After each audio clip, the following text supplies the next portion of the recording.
हाथी टैंगो।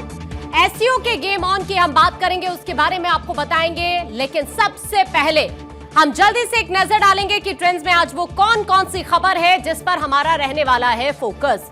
तो इस वक्त ये 6 खबरें आपकी स्क्रीन पर आपको नजर आ रही हैं। बात होगी एसईओ की, साथ ही हम बात करेंगे ट्रंप के बारे में भी कि किस तरह से यूक्रेन पर आर या पार की स्थिति आ चुकी है।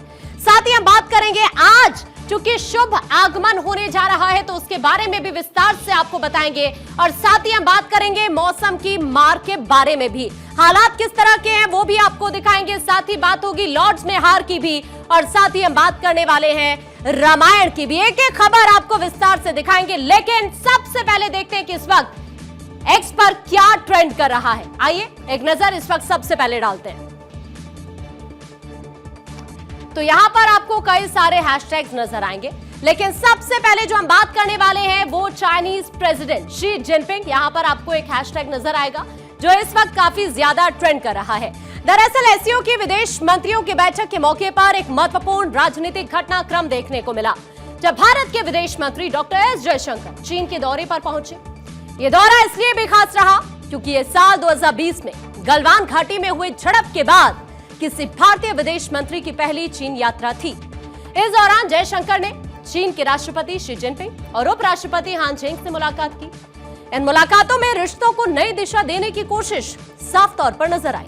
एसईओ का मंच और बदलते समीकरण, अगर इसकी हम बात करें तो एसईओ अब केवल एक क्षेत्रीय संगठन नहीं रह गया है, बल्कि भारत और चीन जैसे एशियाई दिग्गजों के लिए संवाद का मंच बनता जा रहा है।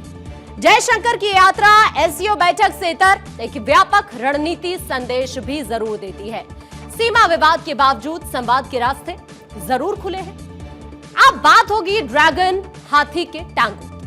क्या यह संभव है? क्या सवाल इस वक्त ये है। चीन के उपराष्ट्रपति हान चेंग ने भारत से आपसी सहयोग बढ़ाने की अपील करते हुए कहा कि भारत और चीन दोनों बड़े विकासशील देश हैं और ग्लोबल साउथ के अहम सदस्य भी हैं।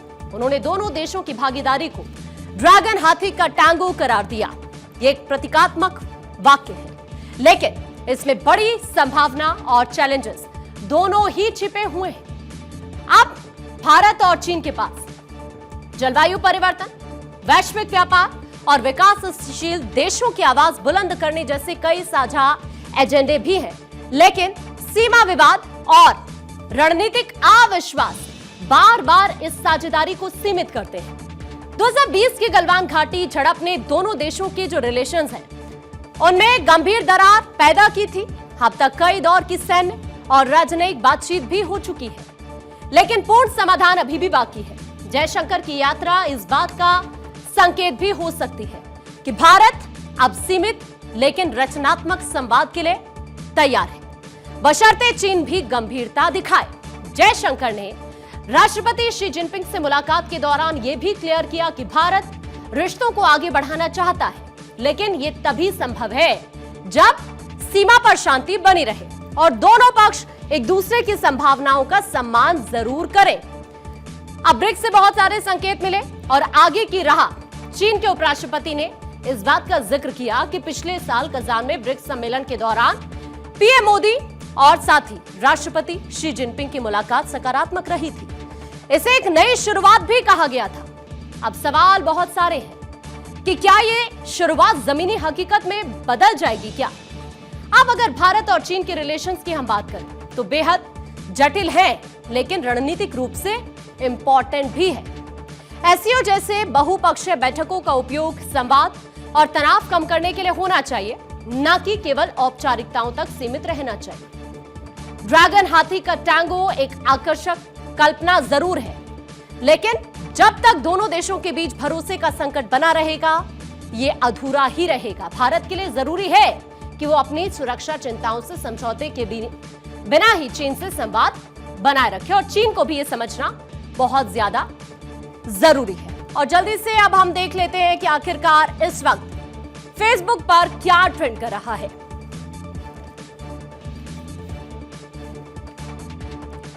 मौसम की मार, कहर बेशुमार, पहाड़ से मैदान तक बारिश ही बारिश है, बाढ़ है, लैंडस्लाइड है, जिनसे हालात तेजी से बिगड़ते दिख रहे हैं। हिमाचल प्रदेश की बात करें तो मानसून ने अब तक जमकर तबाही मचाई है और बीते 24 घंटे में भारी बारिश की वजह से अलग अलग घटनाओं में 4 और लोगों की जान गई, जो अपने आप में बहुत ही ज्यादा दुखद है। मौसम विभाग के मुताबिक शिमला, सोलन और सिरमौर जिलों के लिए ऑरेंज अलर्ट भी जारी कर दिया गया है, जहां भारी से बहुत भारी बारिश की संभावना है। अब तक देखिए, हिमाचल की अगर हम बात करें तो यहां पर मॉनसून के दौरान 786 करोड़ से ज्यादा का नुकसान अभी तक हो चुका है और अब तक 100 से ज्यादा लोगों की जान जा चुकी है। अब अगर उत्तराखंड की बात करें तो बारिश बंद होने के बाद पहाड़ों का दरकना लगातार यहां पर जारी है। राज्य में कई जगहों पर लैंडस्लाइड भी देखने के लिए मिल रही है। मौसम विभाग के अकॉर्डिंग उत्तराखंड में मानसून पूरे शबाब पर है। बंगाल की खाड़ी से उठने वाली नमी जो यहां पर कहीं ना कहीं हवाओं में देखने के लिए मिल रही है, उसने राज्य को पानी पानी कर रखा है। देहरादून, नैनीताल, बागेश्वर और रुद्रप्रयाग जैसे जो जिले हैं, वहां पर भारी से बहुत भारी बारिश की चेतावनी जारी की गई है। खासकर पहाड़ी इलाकों में बादल फटने और साथ ही लैंडस्लाइड का खतरा भी अब यहां पर बढ़ गया है। पिछले 24 घंटों की अगर हम बात करते हैं तो कई ऐसी जगह हैं जहां पर नदियां इस वक्त तूफान पर है और कई जगहों से तस्वीरें भी सामने आई हैं, जो इस वक्त हम आपको स्क्रीन पर दिखा रहे हैं। लैंडस्लाइड आप देखिए किस तरह से यहां पर लगातार इन सड़कों से मलबा हटाने का कार्य चल रहा है। यमुनोत्री और केदारनाथ जैसे तीर्थ स्थलों की बात करें तो यहां पर यात्रा पर भी भारी बारिश का असर देखने के लिए मिल रहा है। राजस्थान की अगर बात करें तो यहां पिछले एक हफ्ते से मूसलाधार बारिश का दौर लगातार चल रहा है। भारी बारिश के चलते बाढ़ के हालात यहां पर बन गए हैं। प्रदेश में बरसात की वजह से अलग अलग हादसों में 24 घंटे में 12 लोगों की जान जा चुकी है और कोटा में सबसे ज्यादा 198 mm बारिश हुई है। हालात को देखते हुए कोटा बैराज के 12 ऐसे गेट हैं जिनको खोल दिया गया है। अब आगे बढ़ेंगे, देखते हैं एक्स पर कुछ और खबरें जो इस वक्त ट्रेंड कर रही हैं।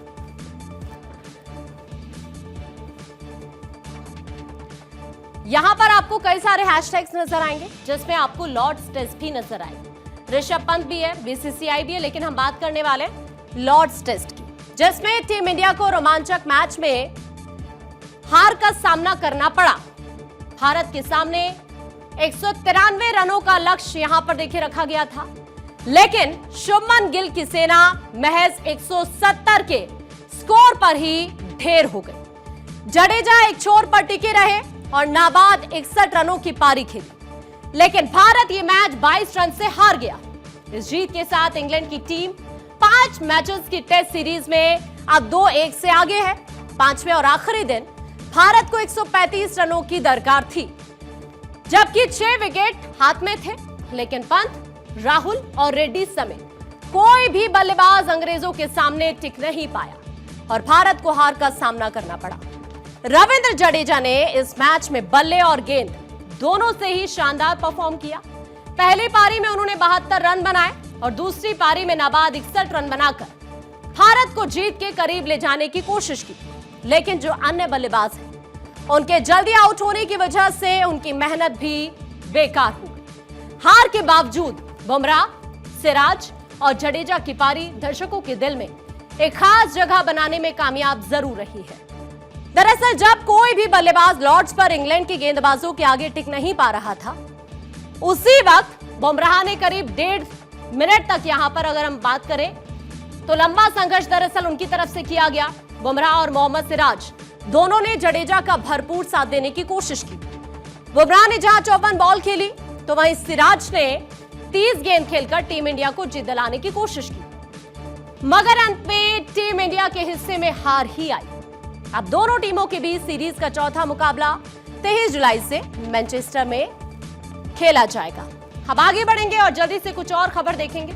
इंस्टा पर क्या ट्रेंड कर रहा है, आइए एक नजर डालते हैं।